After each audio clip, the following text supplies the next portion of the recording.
From ancient times, when the blazing sun was suddenly plunged into darkness in broad daylight, transforming the entire world into a cold, ash-gray hue, when nature sank into an eerie stillness and unexpected stars emerged in what should have been midday, what range of emotions did humankind experience?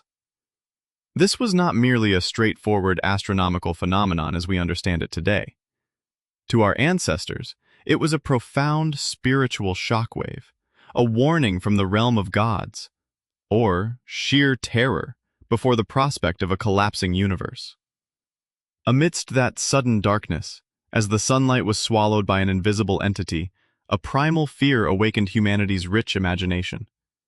What did the ancients think about solar eclipses? The answer lies hidden in ancient myths, in the rolling drums and gongs echoing through villages to drive away malevolent beasts, and in the remarkably precise astronomical observations carved onto clay tablets or ancient tombs.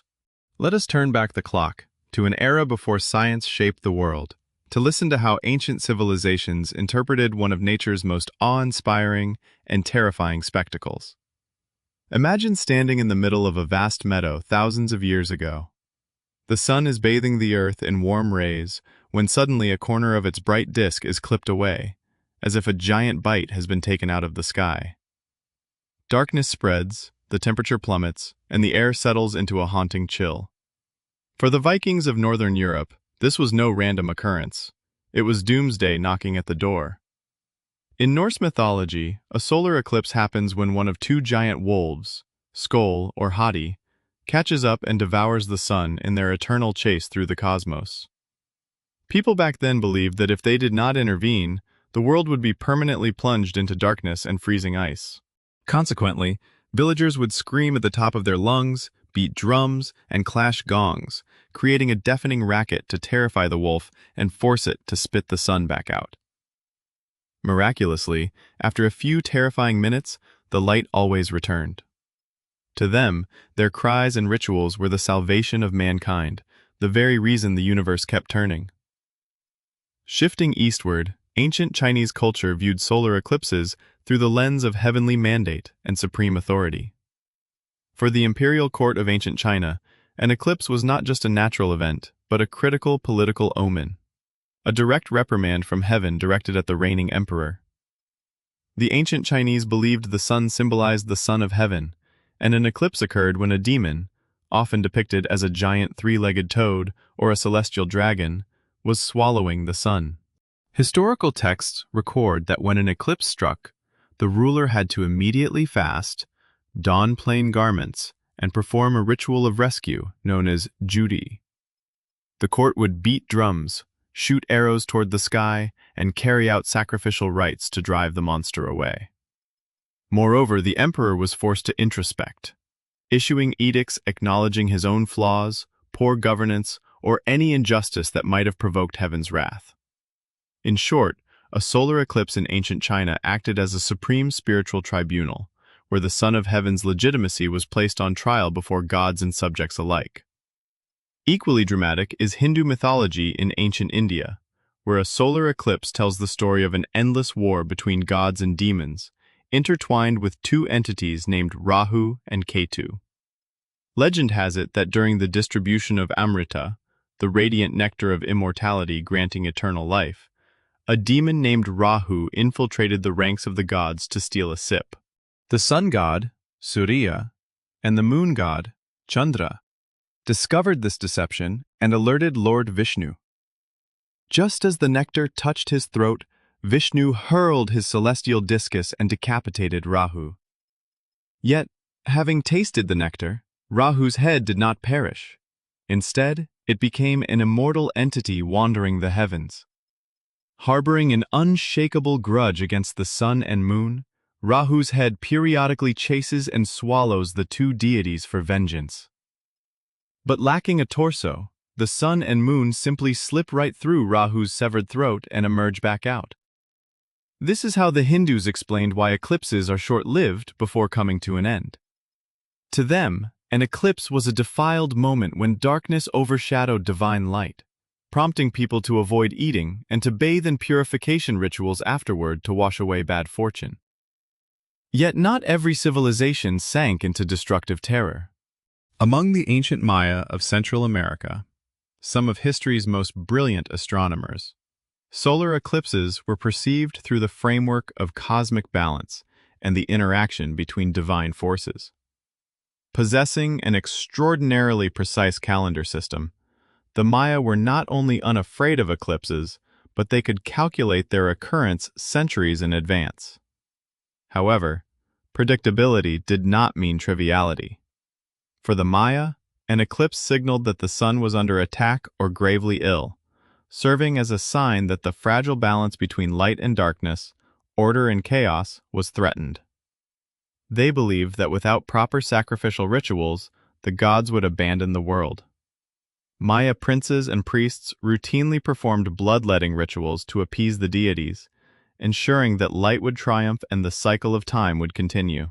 Moving to ancient Mesopotamia, where Babylonian astrologers meticulously recorded every movement of the night sky on cuneiform clay tablets, solar eclipses were regarded as omens, foretelling the fate of kings and nations. The Babylonians believed the sky was an open book, wherein the gods wrote human destiny using the language of stars and planets. Eclipses carried such immense precision and gravity that they could forecast which nation would suffer disaster based on the direction of the shadow's path. To safeguard the king, the nation's representative before the gods, the Babylonians devised a unique ritual known as the substitute king ritual. When astrologers predicted a dangerous eclipse targeting the monarch, the court would temporarily depose the real ruler, installing a commoner, prisoner, or slave upon the throne as a proxy for days or weeks. This substitute bore the brunt of the eclipse's ill omens and curses. Once the eclipse passed, and the true king safely reclaimed his throne, the substitute was typically executed or exiled to shoulder the nation's misfortune. It was an extreme measure, reflecting the absolute awe and dread this phenomenon commanded over the ancient mind. Even in ancient Greece, where philosophy and reason began to sprout, solar eclipses initially carried a cloak of mystical terror.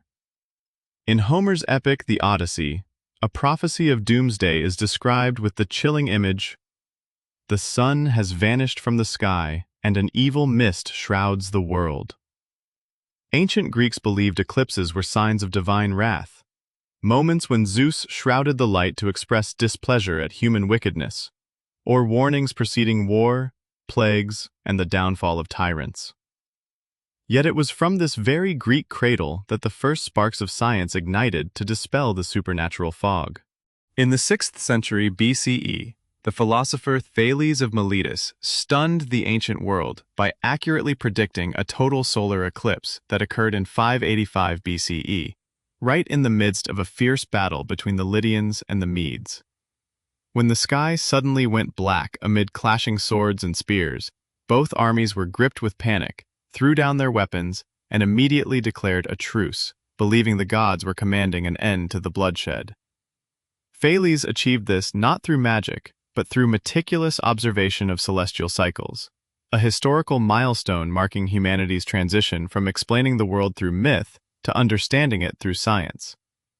Following Thales, Anaxagoras pushed further, hypothesizing that the moon did not generate its own light but merely reflected sunlight, and that an eclipse was simply the moon passing between Earth and the sun, blocking its light. This was a revolutionary mindset that dared challenge long-held religious dogmas. Although Anaxagoras was later imprisoned for impiety, the seeds of empirical science had been planted and could never be buried again. By the height of the Roman Empire, and subsequently the brilliant astronomers of the Islamic Golden Age, such as al-Battani and Ibn al-Haytham, solar eclipses gradually shed their cloaks of magic and fear. They no longer sought to drive away wolves or mortgage crowns to proxy kings. Instead, they wielded instruments, angles, and complex mathematical formulas to calculate the exact size of the moon, the distance from Earth to the sun, and the orbital mechanics of celestial bodies. Transformed from a terrifying omen into a powerful tool for measuring the universe, eclipses proved that natural laws operated according to exquisite mathematical order, rather than random divine retribution. Entering the modern era, looking back at the thoughts and actions of our ancestors regarding eclipses should evoke no condescending smiles or mockery of their innocence. The rolling drums, the bloody sacrifices, and the myths of wolves swallowing the sun were ultimately magnificent, deeply human attempts to find meaning and safety within an overwhelmingly vast, unpredictable, and perilous universe. Before telescopes, quantum physics, or celestial mechanics, humans possessed only imagination and direct observation to explain what unfolded above them. The fear of eclipses was an expression of the survival instinct, and those myths stand as a rich cultural heritage, reflecting the profound inner worlds of our ancestors. Today, whenever an eclipse occurs, we no longer beat drums to chase away monsters. Millions across the planet pour into the streets, donning specialized protective eyewear and carrying cameras equipped with solar filters to witness one of nature's most spectacular marvels.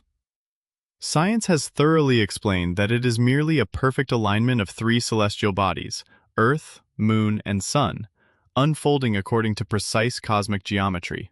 Yet, however much science strips away the mystical veil, the sense of awe standing before nighttime in broad darkness remains as pristine as in primeval times.